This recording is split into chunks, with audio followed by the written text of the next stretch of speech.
Hello, and welcome to Critics and Cars Getting Home number 5. You'll see we're now on the correct side of the screen because somebody complained, and it got me off my lazy bum, and I figured out the correct settings.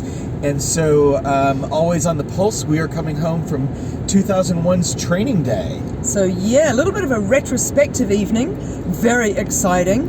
It's an incredible film starring Denzel Washington, who actually won, if not his first, certainly one of very few Oscars out of many, many nominations for his lead role as the bad cop in this classic bad cop, good cop, L.A., you want to call it like a noir or something, almost. Well, Darren wanted to call it noir. I'm not sure how noir it is. It's quite sunny, but I mean, it is quite in the hard-boiled detective, crime cop, proud tradition.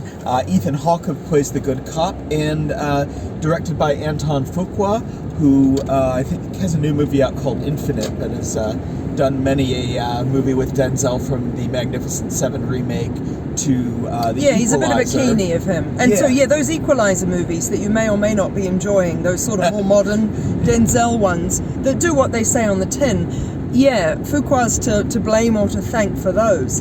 But this one, let's just say, sorry, but Ethan Hawke, who I don't love in everything, although I think many of us will agree that the sunrise, sunset, midnight films are quite especial. He's terrific in this, I think. So he plays a rookie cop. It's called Training Day because it's really within the space of less than 24 hours. And rookie Ethan Hawke, or Jake Hoyt, has his first day of training under the tutelage, if you will, of Denzel Washington's character, who is a hardened street cop with attitude. With a Shakespearean sort of level kind of, I mean, it's just this larger-than-life Falstaff Mephistopheles. I don't know. Faust. There's a bit of a Faustian bargain thing going on. There's all that stuff. But there's also some interesting things that, as the film goes on, shifting status as he goes through things. And the question about the rest of Fuqua's filmography.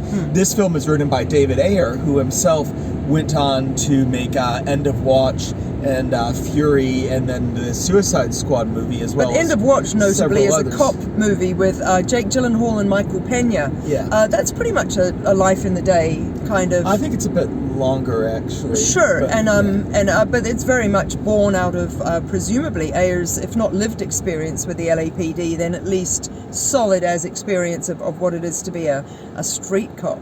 Well, he certainly has some kind of interesting bona fides, because he's actually a stunt actor in this film, which makes me think he's kicked in a door in his time. Can I just say, 2001, yeah? The beautiful thing about this film, it takes me back to those wonderful heady days where film directors liked to cast musicians of the day in cameo roles. And so with great excitement, we're able to point out, there's Dr. Dre, there's Snoop Dogg, there's Macy Gray. Who else was there? There were other people. And it's just like, oh, it's such a cute little trope of the late 90s, early 2000s, but it's one that I love. And they all acquitted themselves brilliantly. Now, it's worth mentioning that we saw this on 35mm at the Hollywood Avondale. Yes. Some people who may be watching this might ask, well, why would you leave the house to go watch this movie when you have it on DVD on your shelf, which is true. And in my case, when you've seen it at least 3 times already, although you'd only seen it once. I'd only seen it once. I missed it theatrically, actually, and I think I caught up with it early in our relationship at home.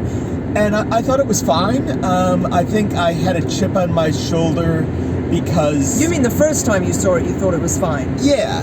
Right. I went back and looked at my Letterboxd review, and it was 3.5 stars, but I think I didn't really have a substantive complaint other than plausibility. It should be noted that because these don't come out in order, we're recording this the night after we saw Fast 9, but you'll be seeing this first. And so Fast and Furious 9 defies plausibility, which makes this film look like, what did you say? The neo-realism,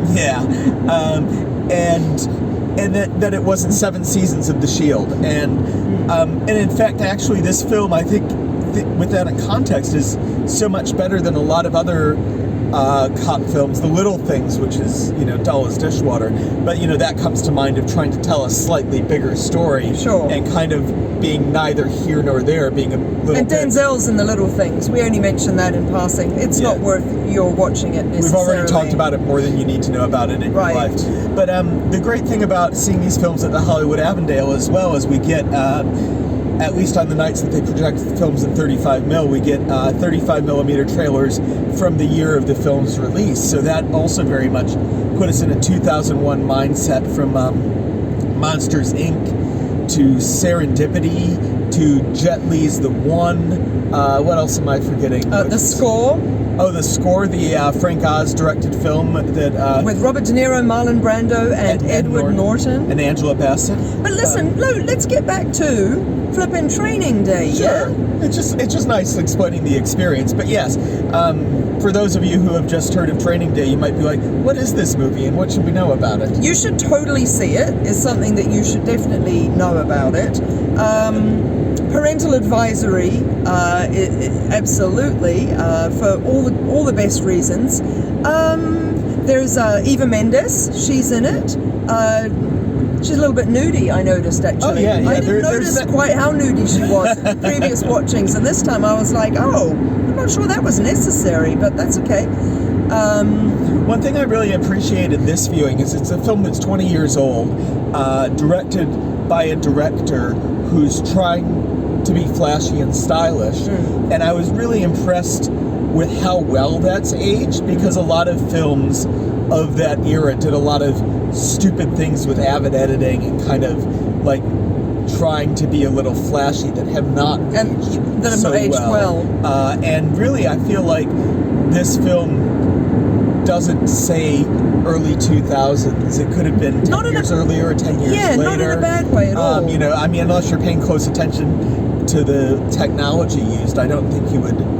It very much reminds me of Tony Scott's film of that same era, and not just because Denzel's in them, but it very much has a feel, The Enemy of the State and Deja Vu and that kind of feel and look and all that, but I like all that. Some of the processing of the film, but I think this is a little more lived in terms of the, it's not over-designed, it's not over-scored. That was something I really appreciated. There's a scene where Ethan Hawke's walking through an apartment near the end where I noticed, there's no music, and there doesn't need to be music, and there's actually a lot of faith in the audience of just that the inherent tension in the scenario and in the performances is enough. Yeah, will carry you. And we'll close this off soon, but just to say, the inherent tension is absolutely the biggest thing about the whole of it, because the premise, as I've said, bad cop, good cop, is that Ethan Hawke's rookie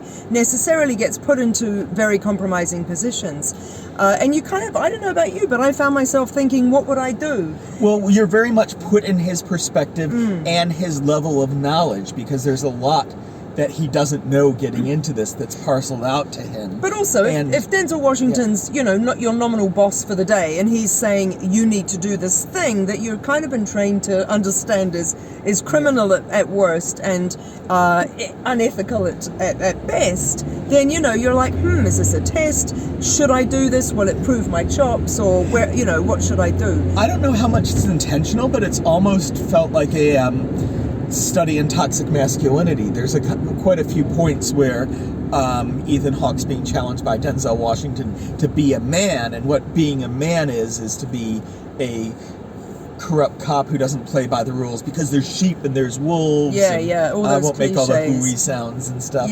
But and faced with those challenges, and I don't think that would have really even been in the vocabulary back then. It would have been about more good versus evil, but I think the theme still plays out even without that intentional scaffolding. So I would say 4.5 stars, and we've already said, haven't we, viewers, listeners, watchers, that we tend to be half a star apart, and I'd already said this is a 5 for me. This is totally a top 5. This is totally a 5-star film, and I wonder, is this in my top 20 films of all time? I mean, we don't want to get crazy here, but to me, this is a terrific night out. So if you get the chance to see it on the big screen, you should totally go. And if you get the chance to borrow my DVD copy of it, you should totally borrow it. See you next time.